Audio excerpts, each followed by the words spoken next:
जय हिंद एवरीवन, स्वागत है आपका वी नेशन 111 के एक नए एपिसोड में, जो आपके लिए लेकर के आते हैं इंडियन डिफेंस की प्रमुख अपडेट्स को। सबसे पहले तो चैनल को सब्सक्राइब करना मत भूलिएगा।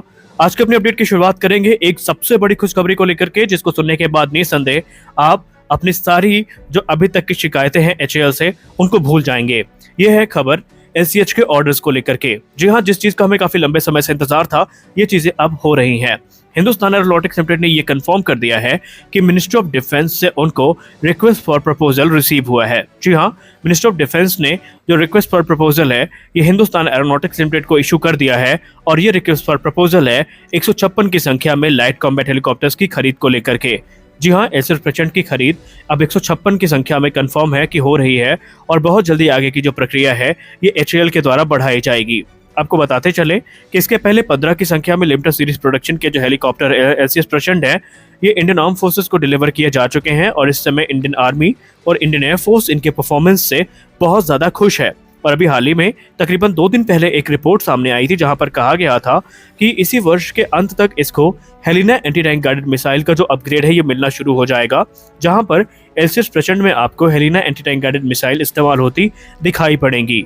अब यहाँ पर जो लाइट कॉम्बैट हेलीकॉप्टर प्रचंड का ऑर्डर है, माना जा रहा है किसी फाइनेंशियल ईयर के अंत तक एग्जीक्यूट कर लिया जाएगा, और जो ऑफिशियल कॉन्ट्रैक्ट है ये भी साइन हो जाएगा, जिसके बाद ये हेलीकॉप्टर भारतीय सेना के लिए बनाए जाने शुरू कर दिए जाएंगे। जैसा कि हम सब जानते हैं कि भारतीय वायुसेना शीघ्र अतिशीघ्र अपने जो पुराने फाइटर एयरक्राफ्ट है इनको रिप्लेस करना चाहती है, और उनके स्थान पे जो नए फाइटर एयरक्राफ्ट है इनको सर्विस में इंडक्ट करना चाहती है।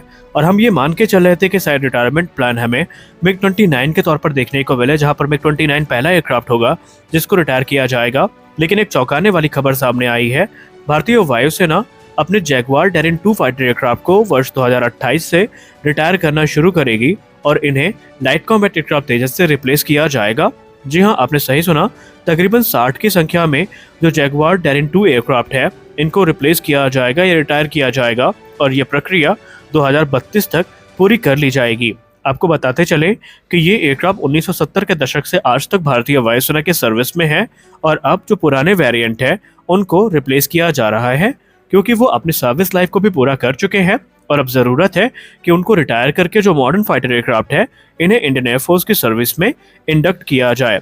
आपको बताते चले कि $1 बिलियन की लागत में तकरीबन भारत ने 160 की संख्या में जैगुआर फाइटर्स की डील को साइन किया था, जहां पर 40 एयरक्राफ्ट फ्लाईवे कंडीशन में डिलीवर किए गए थे। तो अब इनको रिटायर करने की कवायद शुरू करी गई है, और इसके बाद जब हमारे पास उचित संख्या में एयरक्राफ्ट उपलब्ध होंगे तो उन्हें फिर धीरे धीरे हम रिटायर करना शुरू करेंगे, जो कि बाद लेटर वेरिएंट है जैगुआर के, जिनको हम डेरिन 3 के नाम से जानते हैं। लेकिन वो चीज़ें तब होगी जब तेजस हमारे पास उचित नंबर में उपलब्ध होंगे। जैसा कि हम सब जानते हैं कि डसाल्ट एविएशन को एक के बाद एक जो बड़े ऑर्डर हैं ये राफेल फाइटर्स के मिल रहे हैं, और इनको पूरा करने के लिए वो भरसक प्रयास कर रहे हैं कि इनके जो प्रोडक्शन रेट है इसको बढ़ाया जा सके। और अब रिपोर्ट्स में कहा जा रहा है कि डसाल्ट एविएशन अब अपने राफेल फाइटर के प्रोडक्शन को 2 से 3 एयरक्राफ्ट प्रति माह तक बढ़ा सकती है, और इसके लिए ज़रूरी काम भी शुरू कर दिया गया है। इस मामले पर फ्रेंच अखबार से बात करते हुए डसाल्ट के जो CEO हैं ट्रैपियर, उन्होंने ये कहा है कि उनका प्लान तो यही है कि शीघ्र अतिशीघ्र जो इनका प्रोडक्शन है इसको बढ़ाया जाए, ताकि हम जो रिक्वायरमेंट है उसको तय किए गए समय पर पूरा कर सके।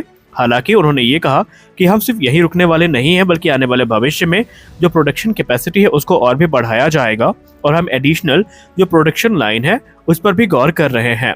आपको बताते चलें कि जो डसाल्ट की ऑर्डर बुक है ये काफ़ी मैसिव हो चुकी है, और अगर डसाल्ट एविएशन ये चाहती है कि जल्द से जल्द ऑर्डर पूरे किए जाएं तो उन्हें अपने राफेल के प्रोडक्शन रेट को बढ़ाना पड़ेगा, क्योंकि भारत से भी उन्हें अब 26 राफेल के ऑर्डर मिलने वाले हैं। इसके बाद वो ये भी मान के चल रहे हैं कि राफेल M के ऑर्डर के बाद MRFA के अंतर्गत भारत के द्वारा 114 की संख्या में जो राफेल F4 स्टैंडर्ड है इनका ऑर्डर भी मिल सकता है, और इसी क्रम में वो आगे के कदम को बढ़ा रहे हैं।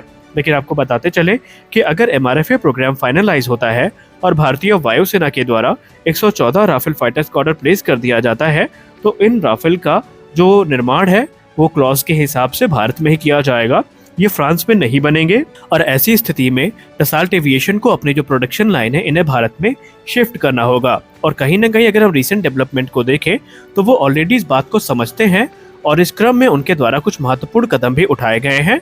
और अब नितिन गडकरी सर के उस बयान को कैसे भूल सकते हैं जो कि उन्होंने नागपुर में दिया था, जहां पर उन्होंने कहा था कि बहुत जल्दी आप नागपुर में राफेल फाइटर्स का निर्माण होता देखेंगे।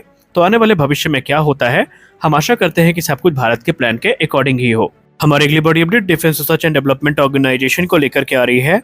जैसा कि हम सब जानते हैं, डीआरडीओ के द्वारा स्मार्ट एंटी एयरफील्ड वेपन, जिसको हम शॉ के नाम से जानते हैं, इसका विकास कार्यक्रम पूरा किया जा चुका है और अब वो इसके इनहैंस्ड वेरिएंट, जिसको हम शॉ वर्जन 2 या शॉ V2 के नाम से जानते हैं, इसका डेवलपमेंट कर रहे हैं। और इसके टेस्ट को लेकर के एक रिपोर्ट सामने आई है, जहां पर डीआरडीओ अब शॉ मार्क 2 या वर्जन 2 का जो आगे का टेस्ट है यह आयोजित करने वाली है।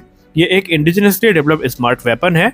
शॉ V2 की बात करें तो ये 120 किलोग्राम क्लास का हाई प्रिसीजन वेपन है, जो कि ग्राउंड टारगेट्स को 100 किलोमीटर से ज़्यादा दूरी तक इंगेज करने में सक्षम है।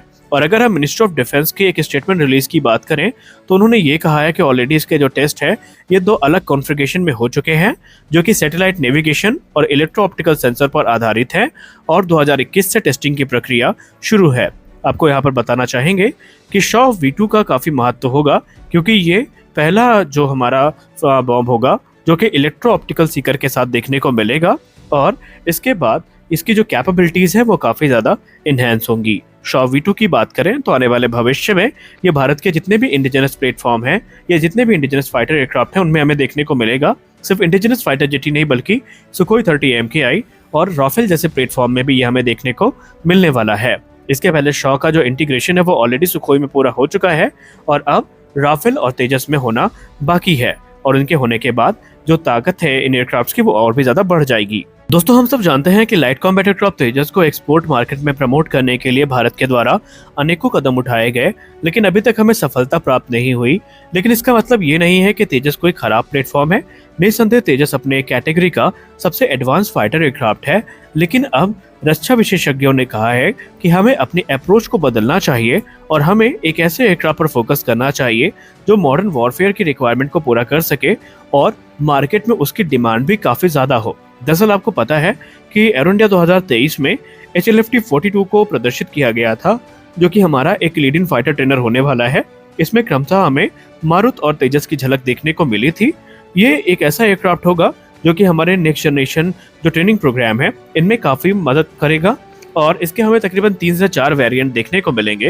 लेकिन एक्सपर्ट्स ये कहते हैं कि हमें रूस के Su-75 चेकमेट प्रोग्राम के जैसे ही एक ऐसे प्रोग्राम को इनिशिएट करना चाहिए जहां पर हम सिंगल इंजन का स्टेल्थ फाइटर बनाएं और इसे एक्सपोर्ट मार्केट में प्रदर्शित करें।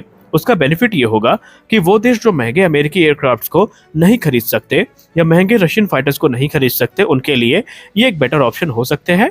और इसीलिए यहाँ पर सजेस्ट किया जा रहा है कि HLFT-42 जैसा जो प्लेटफॉर्म है इसे स्टेल्थ प्लेटफॉर्म के तौर पर कन्वर्ट किया जाए और सिंगल इंजन स्टेल्थ फाइटर के तौर पर इसे एक्सपोर्ट मार्केट में पिच किया जाए और इससे भारत को एक्सपोर्ट कस्टमर मिलने के चांसेस काफ़ी ज़्यादा हैं और इन एयरक्राफ्ट्स को बड़े संख्या में भारत के द्वारा खुद भी इस्तेमाल किया जा सकेगा। हालांकि इस सलाह को HAL कितनी गंभीरता के साथ देगी इसके बारे में अभी कुछ भी कह पाना मुश्किल है, क्योंकि अभी HLFT-42 HAL के इंटरनल फंड की सहायता से आगे बढ़ रहा है, जिसे हम 2030 तक देख पाएंगे।